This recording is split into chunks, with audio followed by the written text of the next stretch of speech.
Olá, olá pessoal, boa tarde, tudo bem? Olá, olá, boa tarde, tudo bom? Boa tarde, Genilda, Fábio, Fabiana, Lipe, Márcia, João Luiz, bom dia, boa tarde já, né? 3 da tarde, boa tarde. Boa tarde, Bruna. Tudo bem, pessoal? Felizes em vê-los por aqui. Gil, tudo bem? Olá, Rebeca, Ariane, boa tarde, pessoal. Vocês estão me ouvindo bem?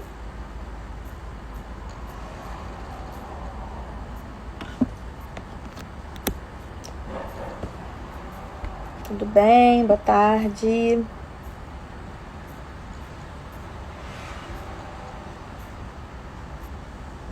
Tudo bem, boa tarde. Então tá bem. Então, olá, Vladimir, pessoal da Estácio, tudo bom? Valdeir, pessoal da Celso Lisboa, da Universidade, Estácio de Sá, pessoal da Celso Lisboa, tá bem, então tá ótimo. Então, vou esperar um pouquinho, né, pra gente começar a nossa discussão de hoje, né? Só queria dizer pra vocês que eu fiquei muito feliz com o retorno de uma live que a gente fez há 15 dias atrás. Foi muito bacana. Vitor, Vinícius, pessoal da Celso Lisboa, que saudade de vocês, bom vê-los por aqui, muito bacana. Fernanda.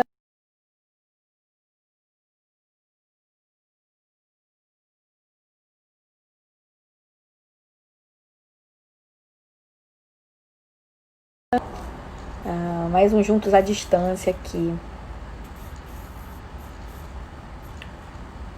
Vou esperar um pouquinho pra gente começar a nossa discussão.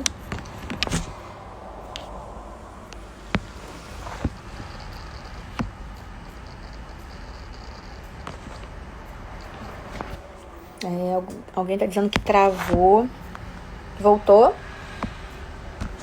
Eu acho que a conexão não estava muito boa, mas agora acho que voltou, né?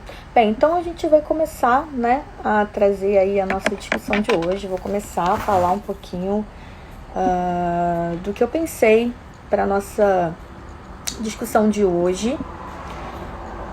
Gabi, tudo bem, Gabi? Janete, professora Janete, que bom te ver por aqui. Voltou, né? Eu acho que a conexão não ficou muito bacana, eu acho que deu uma oscilada, mas agora voltou, né? Johnny, tudo bem? Voltou. Bem, então acho que a gente pode começar, né? Agora que a internet já normalizou. Oi, Dai, boa tarde.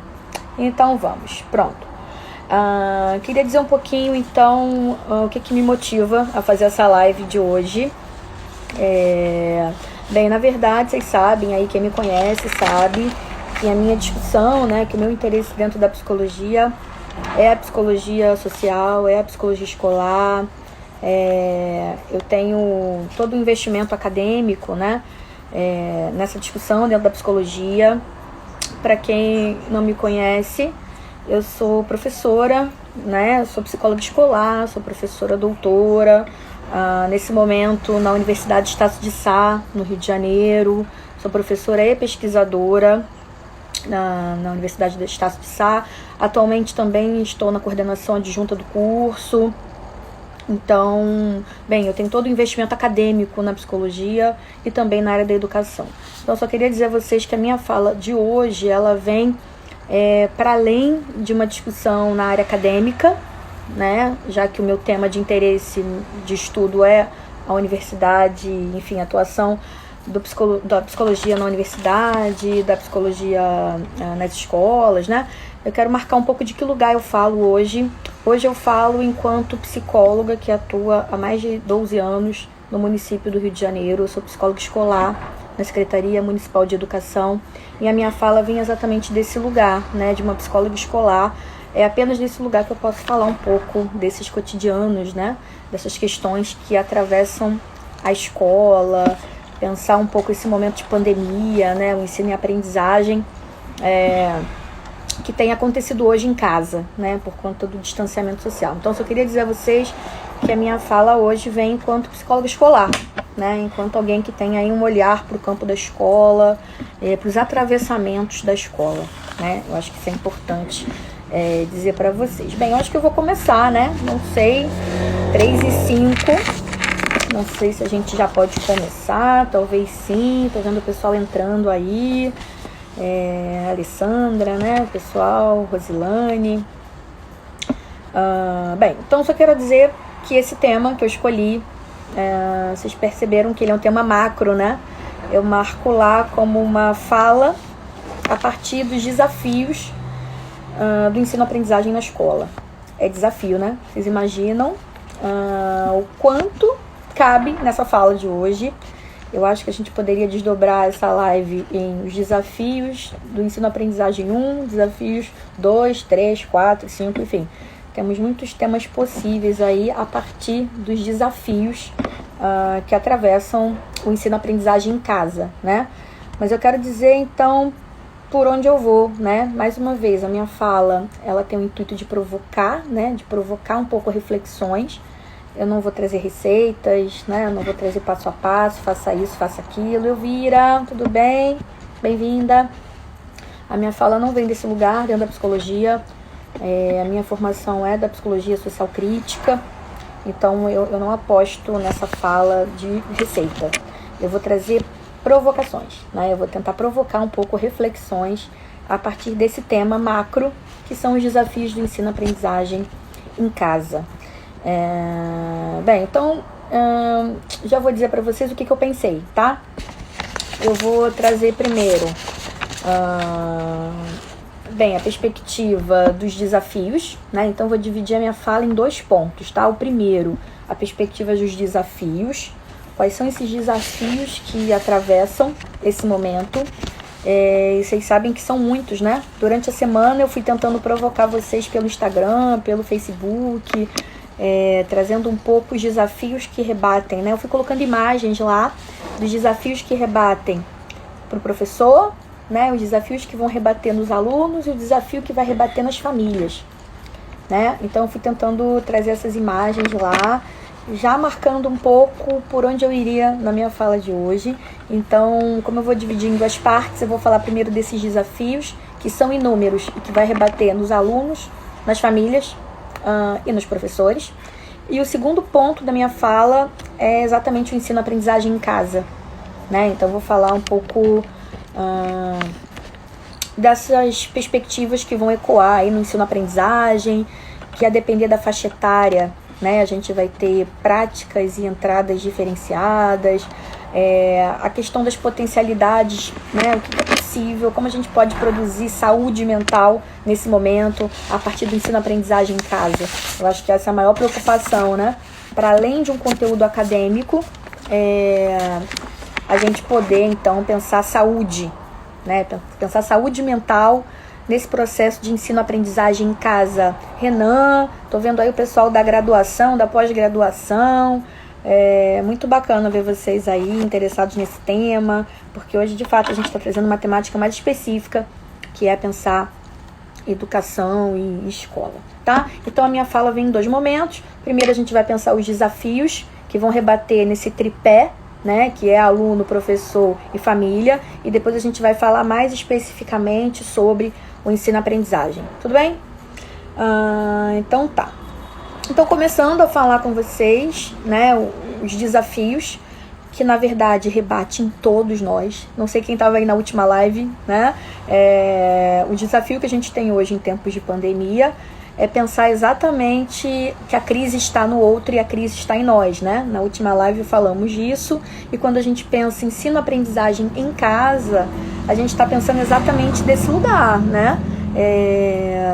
Do aluno, da família e da escola. Então, esses são os grandes desafios, e eu vou discutir a partir disso. Bem, todos os pontos que eu vou trazer a partir de agora, para pensar os desafios, eu queria que vocês pensassem nesse tripé, o quanto esses desafios vão rebater no aluno, na família e na escola, tá? Então eu dividi né, os desafios em três desafios que vão rebater nesse tripé aluno, família, escola. O primeiro seria a questão do afastamento sem despedidas.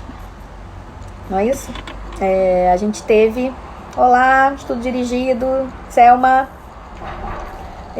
Então, o primeiro desafio é pensar o afastamento sem despedidas que a gente teve, sem despedidas da rotina da escola, do cotidiano de trabalho, né? Foi todo um afastamento abrupto, né? A gente se afastou sem despedidas. Então eu queria falar um pouco disso e o quanto isso talvez seja preocupante, traga questões para a gente pensar. O segundo desafio que vai rebater no tripé aluno, família, escola é a questão da maior proximidade que a gente está tendo com o nosso cotidiano, com o nosso corpo, com o nosso cotidiano doméstico, né? Isso também não é qualquer coisa.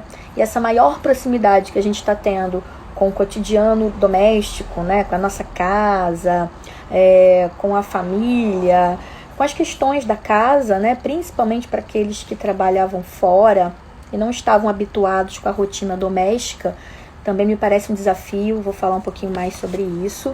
E o terceiro desafio que vai rebater é a questão da tecnologia, da barreira tecnológica. Muitas vezes é uma barreira, né, para muitas pessoas, tá? Então pensem nesses 3 desafios a partir do aluno, família, escola, tá? Bem, então o primeiro desafio do afastamento, a gente se afastou. Olá, Alan, Lulu, tudo bem, Luciana? Primeiro ponto, afastamento. Esse foi um desafio para nós, né? A gente se afastou da rotina, a gente se afastou não só, vamos pensar as crianças, da escola, dos colegas, né? Renata, tudo bem? Lá, a gente se afastou não só da rotina cotidiana, né? Vamos pensar os adultos, né, do seu ambiente de trabalho, enfim, do seu dia a dia cotidiano. A gente se afastou também, pensando nas escolas, dos alunos, dos colegas, dos amigos, né? Então, esse afastamento inesperado, sem despedidas, né? A gente se afastou de modo inesperado, sem despedida. Isso não me parece qualquer coisa, né? Vocês sabem que a escola, não sei se já se deram conta, né? Mas a escola, ela abre suas portas todos os dias para o mesmo público, com os mesmos profissionais. Nenhuma outra instituição faz esse movimento de abrir as portas todos os dias para o mesmo público, com os mesmos profissionais. Alexandre, Daniele, tudo bem? Rafa. Se a escola abre todos os dias para o mesmo público, com os mesmos profissionais, tem uma questão de regularidade. Se a gente está falando de educação infantil, né, Fundamental 1, a escola abre as portas todos os dias para o mesmo público, com os mesmos profissionais. Tem uma questão de convivência que não é qualquer coisa. Então, quando a gente fala de despedida, né, de afastamento inesperado desse movimento, isso é sofrimento. Isso traz questões importantes, não só para as crianças, mas também para os professores e também para as famílias, tá? Então, é uma provocação, é para vocês poderem pensar um pouco nisso, tá? O quanto esse afastamento inesperado de uma rotina cotidiana, isso traz questões para a gente pensar. Outro ponto é pensar a maior proximidade, né? Com o distanciamento social, a gente tem tido, por exemplo, uma maior proximidade com a nossa vida doméstica, uma maior proximidade com o nosso próprio corpo, né? Pensando a vida doméstica, vocês sabem que as louças brotam na pia, né? Vocês sabem que a poeira não cessa, principalmente para quem não estava habituado a esse trabalho doméstico. Estar mais próximo do cotidiano da casa não é qualquer coisa. Estar mais próximo do nosso corpo, né? Também não é qualquer coisa. Alguém sugeriu durante a semana que a gente pudesse falar aqui hoje sobre solidão e solitude. E aí, quando eu fui pensando esse ponto, né, desse maior contato, essa maior proximidade com a nossa vida cotidiana, com o nosso corpo, isso me veio essa questão, né, do quão importante é a gente poder estar mais próximo da nossa vida, dos nossos pensamentos, né, do que a gente aposta, dos nossos desejos, e o quanto isso também é desafiador numa sociedade como a nossa, da velocidade, né, da urgência, da falta de tempo. Então essa parada que propicia uma reflexão, não é qualquer coisa e é um desafio, né? Então, desafio para as crianças, desafio para os professores, desafio para as famílias. Então, esse é um ponto importante, né? O quanto a gente está mais próximo de nós, né? E do nosso corpo. Bem, e com isso, certamente a gente está tendo um novo convívio, né? Eu acho que esse ponto é importante, um maior convívio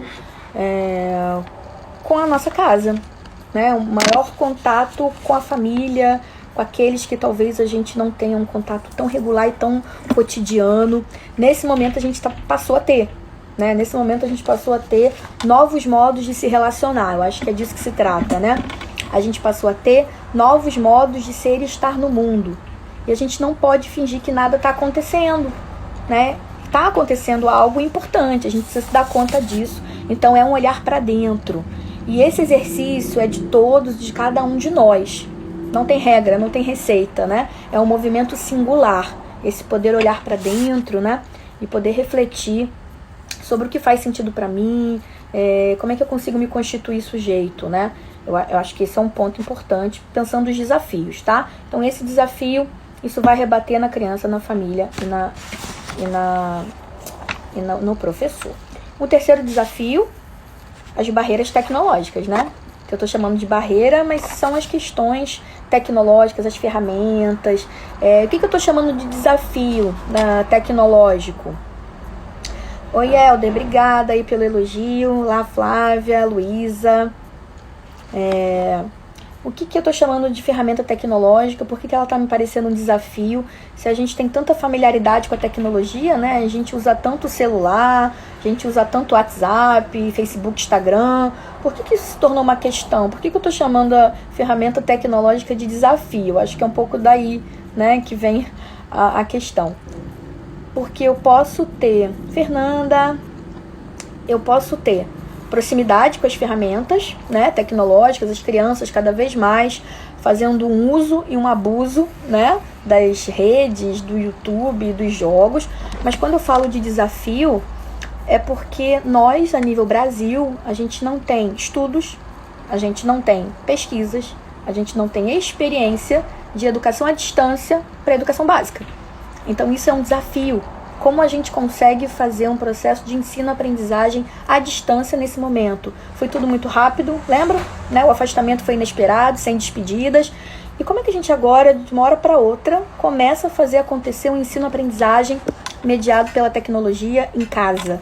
Então, isso é um desafio, porque a gente precisa ter domínio de uma série de questões, não só tecnológicas, mas também de questões cognitivas, né? Quais são as capacidades e potencialidades cognitivas das crianças, o quanto a família tem que estar junto. Então, eu estou pensando aí essa questão de desafio de ferramenta tecnológica, né?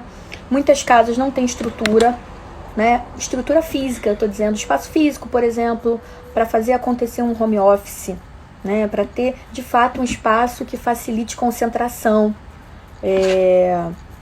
Eu acho que é pra gente pensar, né? O quanto nem sempre as casas apresentam estrutura adequada para um processo de ensino e aprendizagem à distância. Fico pensando também o quanto os professores podem também não ter esse espaço físico que propicie silêncio, que propicie concentração, não é isso? Então, temos algumas barreiras, alguns desafios aí, e eu queria trazer um pouco vocês essa convocação, né? De fato, os recursos tecnológicos remotos não é do domínio de todos e não deu tempo de fazer, por exemplo, um treino disso, né? Um curso, uma capacitação, foi tudo muito rápido e inesperado, tá? Então, é pra gente pensar aí esses desafios. Não sei se eu tô indo rápida demais, mas está dando para acompanhar, né? Tudo de modo inesperado, esse afastamento da vida cotidiana, e isso traz muitos desafios, tá? Agora, pensando em ensino-aprendizagem, e é aí que eu quero me deter um pouco mais, né? Porque eu acho que quando eu faço uma live, eu abro aí uma fala ao vivo sobre esse tema, talvez tenhamos aqui muitos professores, né? Tenhamos aqui pessoas, pedagogos, e também pessoas com seus filhos em casa, né? Com dificuldades aí em fazer esse processo de ensino-aprendizagem em casa. Paula, tudo bem? Então, eu quero colocar a lupa agora no ensino-aprendizagem em casa, né? Eu acho que, de fato, é difícil para todos nós, né? Seja a posição de aluno, professor e das famílias, tá? Então, eu vou falar um pouquinho dessa questão do ensino-aprendizagem.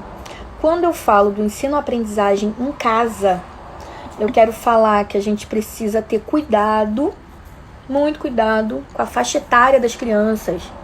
Muito cuidado, porque dependendo da faixa etária da criança, eu vou ter, por exemplo, que fazer acontecer esse processo de aprendizagem, de ensino de outra maneira, de maneiras diferentes. Então, pensem nisso, né? O quanto eu preciso estar atenta à faixa etária das crianças. Tô lembrando que veio um pedido para que eu falasse disso na última live, né, de educação infantil. A gente vai falar um pouco sobre esse trânsito aí das faixas etárias. Educação infantil, Fundamental 1, Fundamental 2, ensino médio, né?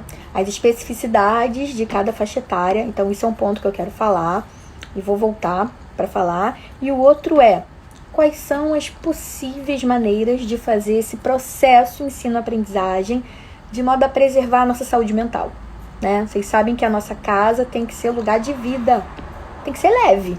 Se for para adoecer, talvez seja melhor suspender o processo de ensino-aprendizagem em casa. Tem que ser leve, né? Tem que, de fato, ter um lugar de vida nesse ensino-aprendizagem em casa. Então, pensem nisso, né? Se tá pesado, se tá difícil, se tá trazendo mais conflitos, eu tenho que repensar, né? Algumas escolas têm me buscado para exatamente pensar isso, junto com os professores, né, workshop online, com as famílias, e eu tenho achado potência, porque é isso mesmo, tem que ser lugar de vida. A nossa casa tem que ser lugar de vida, tem que ser lugar de respiro, né? O trabalho não pode adoecer, o ensino, o estudo não pode adoecer. Então, é um pouco disso que eu quero falar também, né?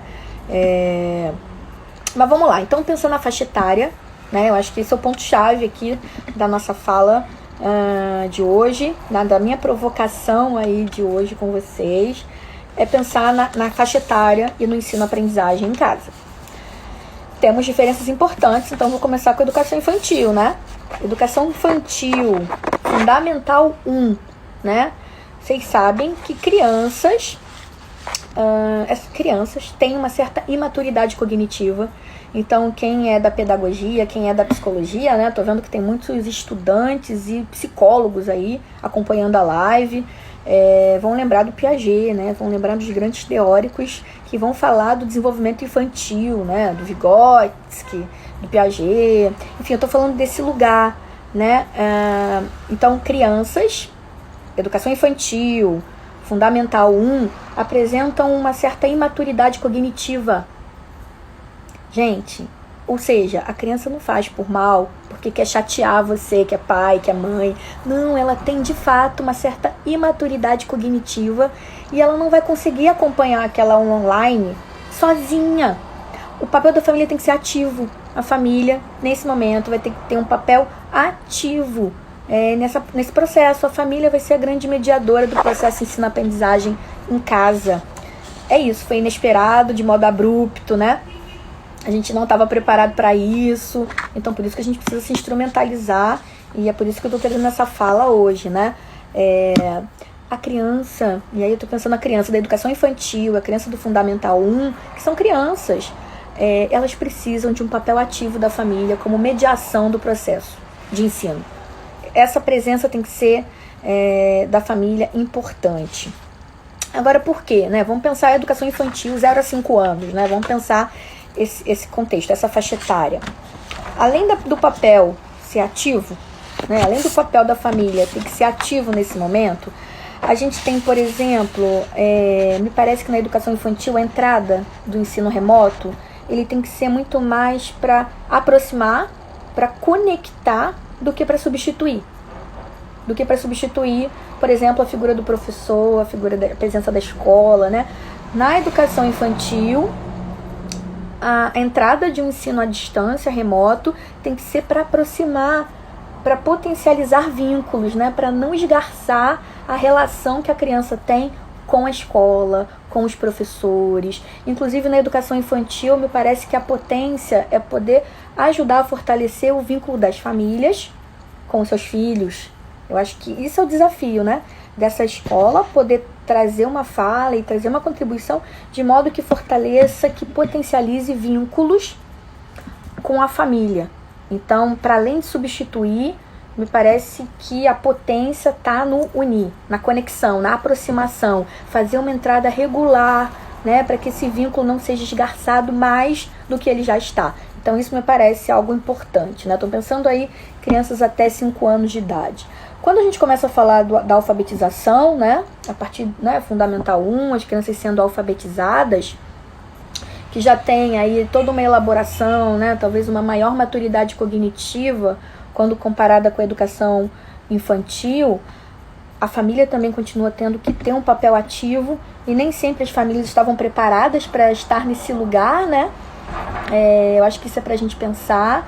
Se tem algo que tem se agudizado nesse momento, é o convívio, né? São as relações familiares. Então, convivências vão gerar conflitos em qualquer momento da nossa vida, mas no momento de pandemia, de distanciamento social, que está todo mundo mais confinado no espaço doméstico, me parece que isso se agudizou, né? Então o problema em si, me parece que é a regularidade do convívio, né? É o tempo que a gente de fato permanece ali naquela relação familiar, né? O quanto isso vai agudizar, e vai mesmo. Então eu recebi um pouco de feedback de pessoas ao longo das semanas, depois da última live, sobre isso, pedindo ajuda, né? Como é que eu consigo me reinventar enquanto família para fazer um processo de ensino-aprendizagem acontecer? Meu filho não quer prestar atenção, vem uma quantidade imensa de conteúdo. É um outro ponto que eu queria chamar a atenção, principalmente no Fundamental 1, a questão da alfabetização. Gente, qualidade não é quantidade. A nossa casa precisa ser lugar de vida, precisa ser leve. Então, avaliem isso, pensem nisso, façam essa devolutiva para a escola. Se está excessivo, se tem uma quantidade grande de conteúdo, de atividade, é um pouco importante que a gente consiga dar essa devolutiva, né? Para que a escola possa entender que algo mudou, né? A gente não está, de fato, numa vida cotidiana regular e é preciso ponderar junto com a escola a questão da qualidade e da quantidade. Mas voltando lá para pensar o Fundamental 1, que em geral é a questão da alfabetização, né? Mais uma vez, o foco precisa estar na aprendizagem, muito mais que no ensino. Não é isso? Embora eu esteja marcando aqui a questão do ensino-aprendizagem, o foco é a aprendizagem. E vocês sabem que para aprender, que aprender não é qualquer coisa, né? Para aprender, eu tenho que ter motivação para aprender. Tenho recebido muito esse pedido também de ajuda. Meu filho não quer concentrar, ele não quer ficar sentado assistindo a aula, ele não quer fazer a tarefa. Eu preciso estar motivado para aprender. Não é isso? A aprendizagem não é qualquer coisa. A aprendizagem não é um processo automático. Inclusive eu falo muito nas turmas, e vou repetir para vocês aí, quem é meu aluno aí vai lembrar, a escola precisa falar da vida. E agora em tempos de pandemia mais ainda, me parece que esse é um desafio, né? Escola precisa falar da vida. O que eu quero dizer com isso? A gente precisa enlaçar o conteúdo que está sendo ministrado com a vida. O que a gente aprende na escola tem que fazer sentido no hoje, no aqui e agora, no hoje. Quanto mais o conteúdo da escola fizer sentido no hoje, mais sentido ela vai fazer no depois. Então eu vou dizer como é que a família também contribui para a escola não fazer sentido no hoje. Quando o nosso filho não quer ir para a escola, né? E a gente diz a ele, não, tem que ir. Tem que ir, porque você não quer no futuro ter um bom emprego, comprar um carro, uma casa, viajar. Você não quer isso no futuro. Então você tem que ir para a escola. Não é isso? Não é isso. A gente ali, enquanto pai, enquanto mãe, pode ajudar essa criança a enlaçar um sentido com a escola no hoje. Também. Então, o que eu quero dizer com isso? Você vai à escola hoje porque o que você vai aprender hoje na escola talvez vai te ajudar a entender esse filme que você está vendo, essa série, aquele passeio que a gente fez, aquela temperatura, aquele relevo, onde fica essa cidade no Brasil, onde fica esse país no mapa mundi, né? A contar o dinheiro, a dar o troco, a saber para onde aquele ônibus vai, para onde, enfim, aquele trem vai passar. A gente precisa enlaçar um sentido na escola no hoje.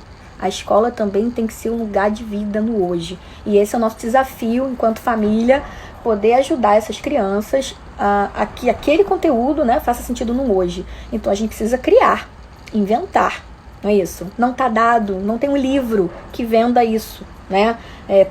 Veja aqui como fazer sentido para o seu filho hoje o conteúdo que ele aprende na escola.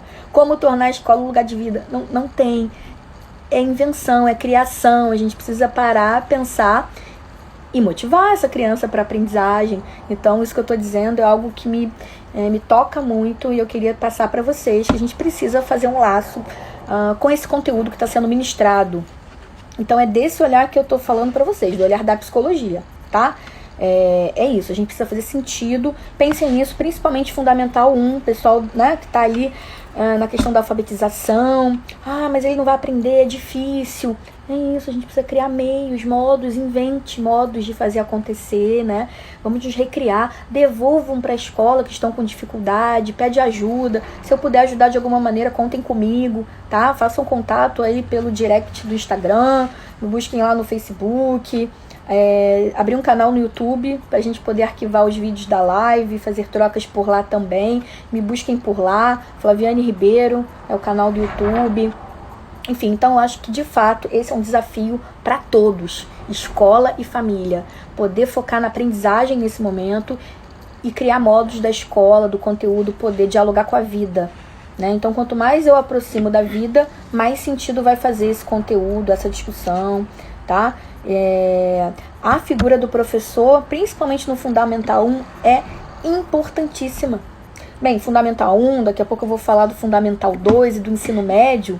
A figura do professor, ela é fundamental. Por quê? Porque professor não é qualquer pessoa, né? É uma figura que cria laços com uma questão pedagógica importante. Então, a figura do professor traz uma referência pedagógica, traz uma referência de acolhimento, de afetividade, de cunho pedagógico importante. Então, a entrada dele de modo regular, nesse momento de pandemia, ajuda a não agudizar, né, algo que a gente está vivendo, né, não esgarçar mais essa questão do distanciamento, né, que a gente está tendo com a nossa rotina cotidiana de vida.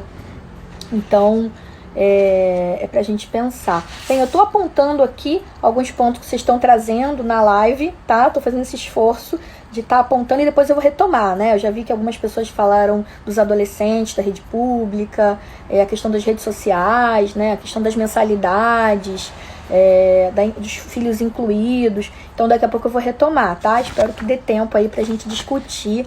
Eu acho que isso aqui que a gente tá fazendo agora é um espaço potente de troca, né? Por isso que eu aposto muito que a distância ela não pode ser afetiva, né? Ela é apenas física, tá? Então, Fundamental 1, eu acho que eu já abordei aí a questão, né? De poder, então, fazer um vínculo com a escola nesse sentido, né? Poder dar devolutivas para a escola também, a gente precisa falar, né? Enquanto família, tô pensando, né? A gente precisa conseguir também devolver, criar canais de diálogos da escola com as famílias, né? Não só transformar esse processo em um processo mecânico de conteúdo, conteudista, né? Que despeja conteúdo e não tem retorno, não tem troca. Não, precisa ser suave, né? Precisa ter troca, precisa ter interação. É aí que a gente talvez marque o espaço social da escola à distância, né? Porque vocês sabem que a escola é para além de uma questão de ensino-aprendizagem, tem toda uma questão também de socialização da escola, espaço de fala, de troca, né? Então, a gente precisa fazer acontecer esse espaço à distância. Bem, então vamos avançar, tá? Pensando o Fundamental 2 no ensino médio, que é a partir dos 11, 12 anos, né? A partir dos 11, 12 anos, a gente tem aí o desafio do pré-adolescente, do adolescente. Algumas pessoas também pediram para que eu falasse disso, né? Fala como ajudar o adolescente a se concentrar, né, no estudo em casa. Bem, então, a partir do Fundamental 2, e aí pensando o Fundamental 2 ensino médio, adolescência, dessa vez a família acaba não tendo papel ativo.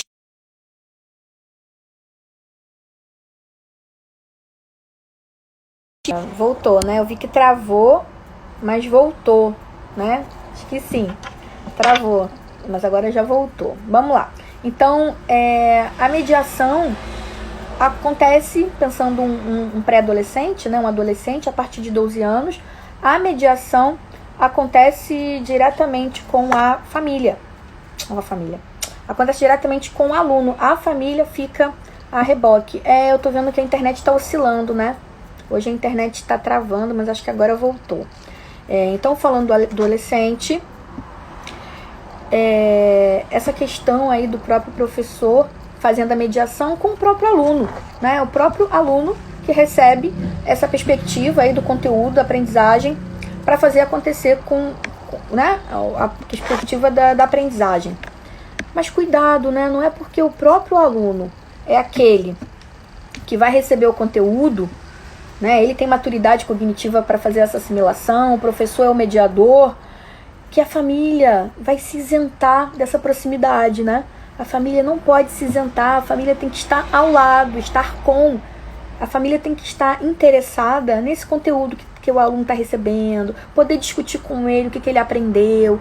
Isso é um modo potente de ajudar esse aluno a consolidar o conteúdo que ele aprendeu. Então, esse jovem que já tem maturidade cognitiva para assistir sozinho às aulas e fazer esse acontecimento que ele tem ali notícias desdobrar, ele talvez não consiga sozinho se não tiver ali uma baliza da família. Então é preciso, mais uma vez, assim como eu disse no Fundamental 1 para as crianças, aqui no adolescente também, que esse conteúdo seja da vida, né? Que eu consiga aproximar aquela discussão com a vida cotidiana, né? Com o que faz sentido para esse adolescente, com o que ele está vivendo, com as séries de TV, com os vídeos, com os canais de YouTube, né? Que eu consiga, de fato, enlaçar aquele conteúdo com o hoje. Quanto mais for possível enlaçar o conteúdo com hoje, com agora, melhor, né? Alguém perguntou para mim, como é que eu consigo ajudar aí esse adolescente a se concentrar? Como é que eu consigo fazer com que ele preste atenção nas aulas, né? Eu acho que o espaço físico da casa é importante, acho que presença da família, e a presença da família, não estou dizendo presença física da família do lado dele assistindo a aula, não, tá? A presença é uma presença existencial, não é só física, é uma presença existencial. É quando você, por acaso, retoma um ponto que pode ter sido estudado por ele aquela semana, ou se interessa em saber o que houve, como é que foi, o que você estudou hoje, né? Eu acho que é dessa presença, uma presença afetiva, que eu estou tentando marcar. Talvez isso motive esse aluno, talvez isso mostre a ele um certo engajamento, né, com a questão do ensino-aprendizagem em casa. Então é preciso estar com. Pensem nisso, né? Não é por ele, é com ele. E aí é o desafio para a gente pensar os adolescentes. Mais uma vez, quanto mais sentido fizer no hoje o conteúdo, mais sentido vai fazer no amanhã, né?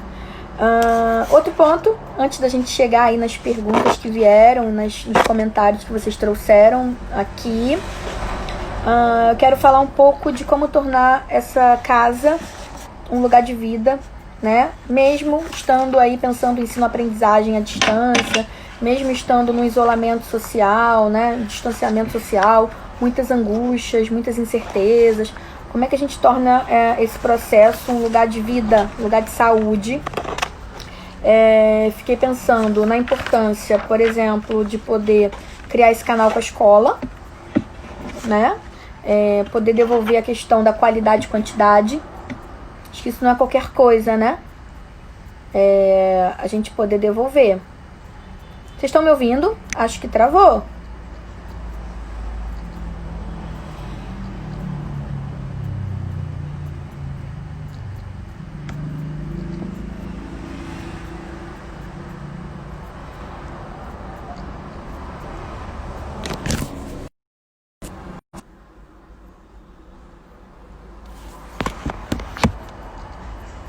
Estão me ouvindo bem?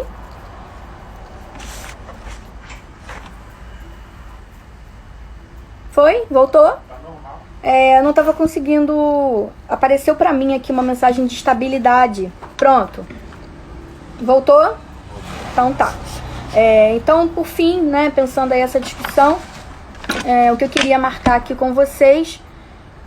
Voltou, né? Tá bem, eu acho que a internet não tá bacana hoje, mas já voltou. É a questão da qualidade e quantidade, Então, é preciso devolver para a escola. Se está excessivo, se está em demasia, a quantidade de material eu preciso devolver. Eu preciso de fato devolver isso para a escola, isso é importante. Até a frequência com que tem se dado os encontros, a quantidade de material que tem sido pedido, solicitado. Eu acho que a gente precisa ter saúde mental nesse momento, essa é a nossa prioridade, né? Então é preciso dar essa devolutiva para a escola. Outro ponto, e aí é independente da idade, o nosso foco nesse momento é aprendizagem, é o que eu estava dizendo, né? A gente precisa focar na aprendizagem muito mais do que no ensino, então tentem imprimir leveza nesse processo, tem que ser prazeroso para a criança, para a família, não é isso? A gente precisa criar um ambiente leve, porque se a gente já começa de modo agressivo, esgarçado, talvez isso não vá fluir. Então é preciso ajudar a imprimir leveza nesse processo de ensino-aprendizagem. Mais uma vez, se precisarem de ajuda, contem comigo, façam feedbacks para a escola em algum momento. Eu acho que a gente precisa ter esse cuidado também, né? Do quanto a gente consegue imprimir aí leveza nesse momento de muitas angústias, muito sofrimento. O processo de ensino-aprendizagem, gente, para além dos decretos, né, para além das medidas provisórias, por que me parece importante a gente manter, né, ensino-aprendizagem em casa? E aí eu estou trazendo uma perspectiva enquanto psicóloga, né? Quando a gente faz esse processo acontecer, a gente está ajudando a estimular e a fortalecer cognitivamente essa criança. Então a gente não faz esse esgarçamento com a relação do conteúdo, né, da aprendizagem. A gente está estimulando cognitivamente essa criança. Então a memória, raciocínio, pensamento, enfim, é um modo de estimular cognitivamente essa criança. Por isso eu aposto na importância da permanência desse processo em casa, né? Então, além da proximidade com a escola, né, com a figura do professor, com os coleguinhas da turma, que não me parecem quaisquer coisas, né? Eu acho que esse espaço social da escola é importante e a ruptura dele, né, e a gente ter que sair desse convívio sem despedidas, me preocupa. Então, essa quantidade, né, de entradas que a escola possa vir a ter de modo remoto, né, ou a partir de vídeos, isso promove uma aproximação da criança com o espaço da escola e isso é extremamente produtivo e saudável. A estimulação cognitiva também me parece importante, né, não fazer uma ruptura dessa estimulação cognitiva que vai vir a partir da escola. Bem, eu vou buscar agora aqui o que vocês trouxeram pela interação, porque eu tô vendo que o nosso tempo tá indo, né? Então, são muitos pontos para tratar. Depois, se vocês quiserem aprofundar algum desses, me sinalizem que a gente pensa uma próxima live para aprofundar alguma dessas questões que eu fui trazendo, né? Eu fui aí tentando provocar reflexões a partir delas. Deixa eu ver aqui o que veio na fala de vocês aqui na live. Bem, a questão das redes sociais nesse momento, né, da criança, eu acho que a gente precisa pensar no uso, né, do conteúdo das redes sociais, no conteúdo que a gente tem de jogos, né, essa exposição que a criança está tendo à tecnologia nesse momento de pandemia. Então, uma coisa é o uso, outra coisa é o abuso. O quanto esse uso pode ser potência, pode ser interessante, e o quanto esse abuso de exposição pode ser danoso, pode ser sofrimento, não só pensando questões psíquicas, mas também questões de saúde. Então, muitas crianças estão tendo dificuldades oftalmológicas por conta da exposição na tela. Muitas crianças passaram a usar óculos por conta dessa estimulação regular e sistemática pela tela de celular e de tablet. Então pensem nisso, né? Uma coisa é o uso e outra coisa é o abuso, e a gente precisa mediar isso em casa. Cada um de vocês vai conseguir aí ponderar quando fazer uso, quando não fazer o uso. Eu acho que esse é o ponto. O que fazer para os alunos não perderem conteúdos, a questão da rede pública. Eu acho que é isso. Isso é um ponto crítico. Vocês sabem que essa questão do ensino-aprendizagem em casa esgarçou as diferenças socioeconômicas, né? O acesso à informação, o acesso à educação. Eu acho que isso não é qualquer coisa. Algumas prefeituras estão enviando o material pelo correio. mas sabe-se lá quando é que esse material chega e se chega, como é que se faz a mediação. Algumas famílias podem ter dificuldades com conteúdo acadêmico, não é isso? Nem todas as famílias dominam, né, ou compreendem o conteúdo acadêmico que tem que ser mediado com o filho. Então, é uma questão que daria para uma outra live para a gente poder discutir a questão do conteúdo. Bem, o conteúdo e pensando aí as crianças e adolescentes da escola pública, né, que é o ambiente que eu atuo, né, que eu trabalho aí majoritariamente no sistema público no município do Rio de Janeiro. A questão do perder conteúdo, eu acho que é um ponto importante, que nesse momento a gente não vai dar conta de tudo, não é isso?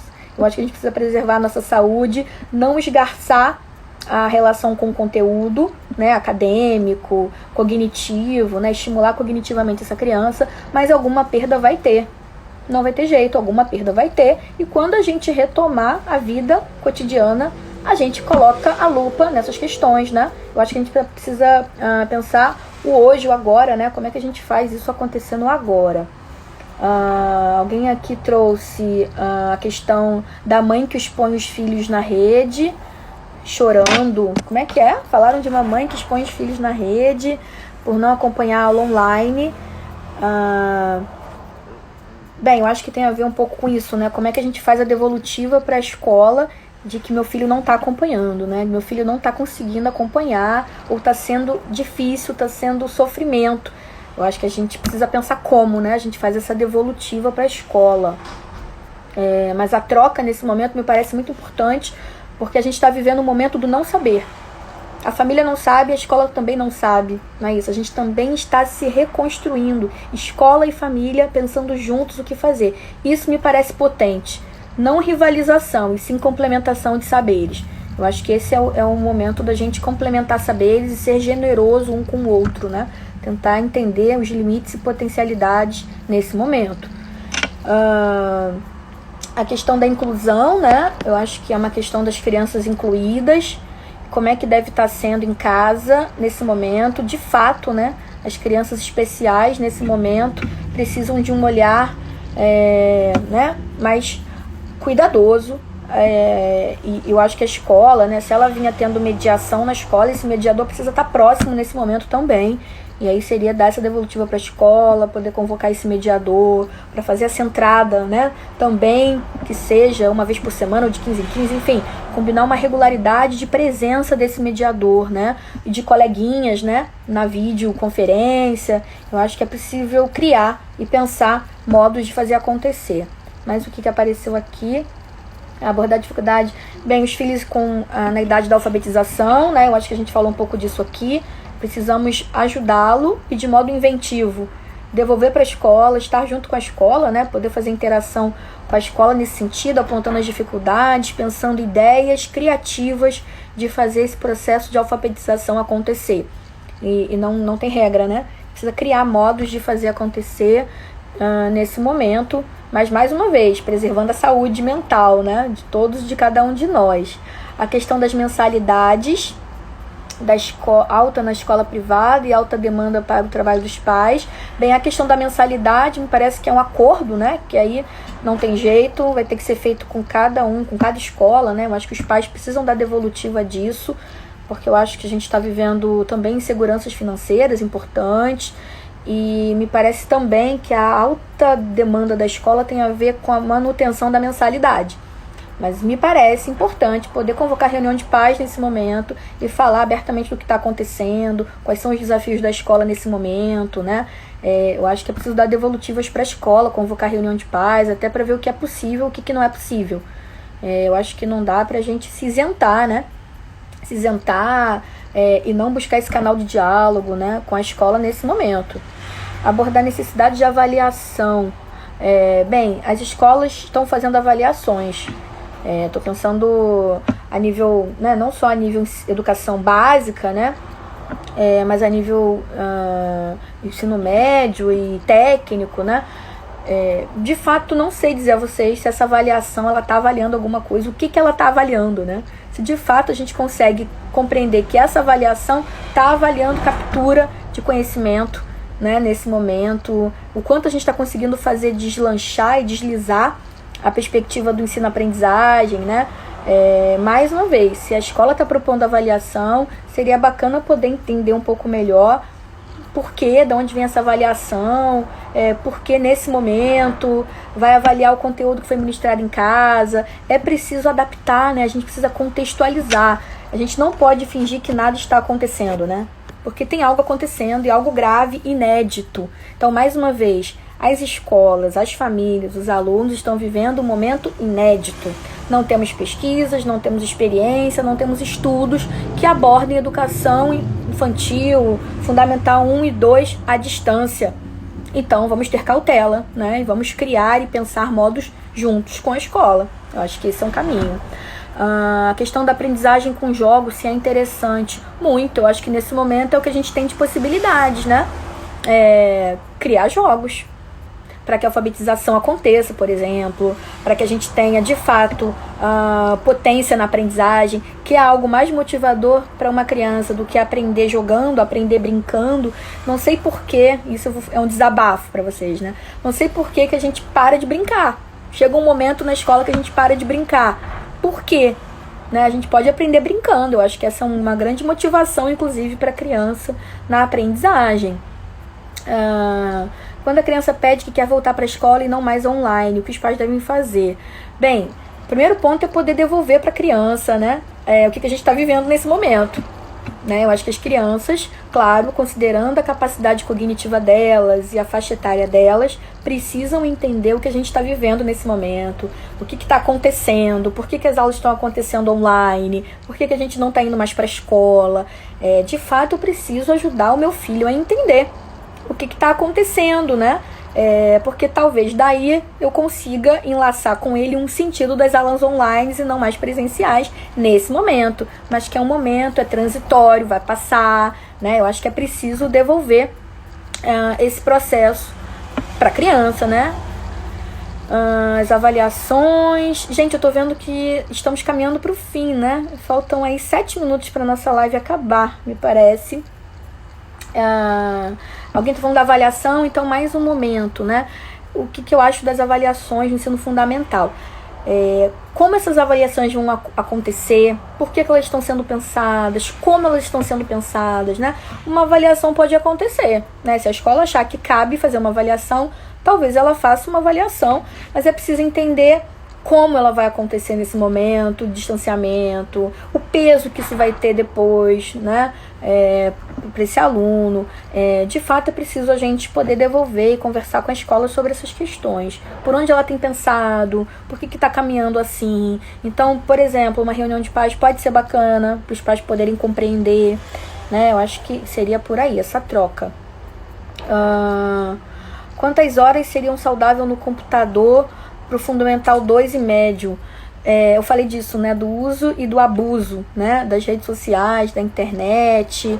É difícil, né, poder mensurar a quantidade de horas saudáveis para ficar exposto à tecnologia, mas vocês sabem que o ser humano, um adolescente, né, um ser humano em geral, ele tem uma capacidade de concentração. Ele tem uma capacidade de concentração limitada. A gente não consegue ficar concentrado durante muito tempo em determinados conteúdos, né? Chega uma hora que foge. Então, eu teria que avaliar. Não sei quem fez a pergunta, mas quanto tempo ele está exposto, né? Só para a gente pensar nisso e poder avaliar cada caso a caso. A Gabi, eu acho que propôs um tema sobre acessibilidade, né? Falar sobre isso numa live. Dicas de como fazer acontecer na minha casa. Eu não sei quem trouxe isso, mas depois faz contato comigo que a gente vai pensando juntos aí, né? Como fazer. Eu acho que pode ser bacana aí essa consultoria individualizada para as famílias que buscarem aí. Façam contato comigo, não sei quem perguntou esse ponto.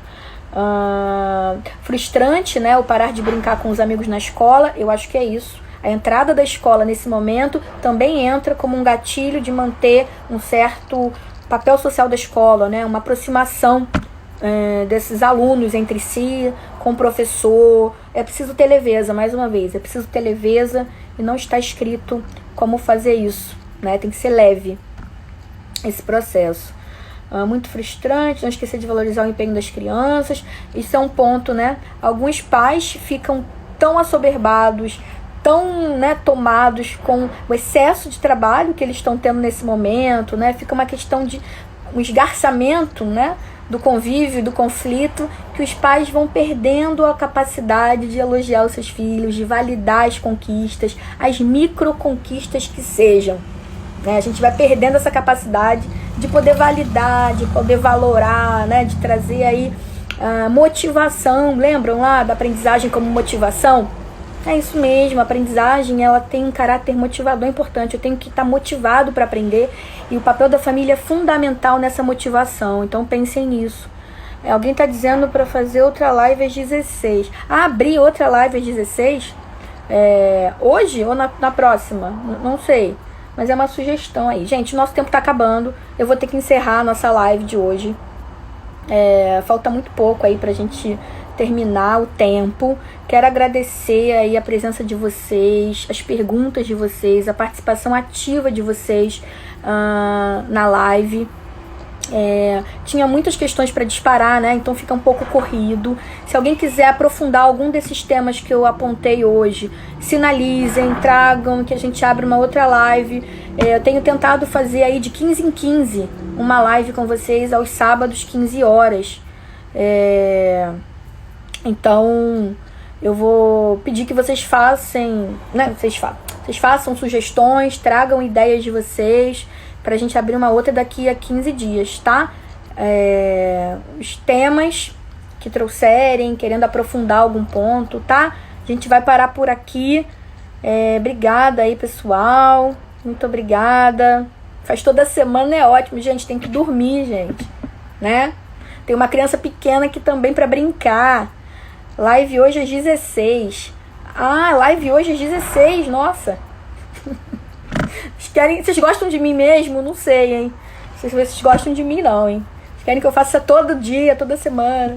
Tô brincando, gente. Beijo grande.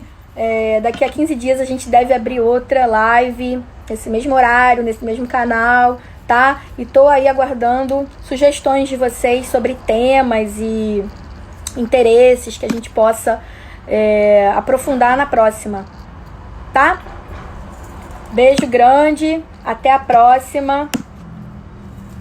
Tchau, tchau, gente. Curso, pode deixar. A gente vai em breve lançar aí um curso online de psicologia escolar, workshop também online para famílias. Então a gente vai aí abrir cursos online, workshops ao vivo, pra gente ir trocando figurinhas. Tá? Beijo grande, até a próxima, gente. Tchau, tchau. Tá acabando aqui, vou ter que fechar. Beijo, tchau, tchau.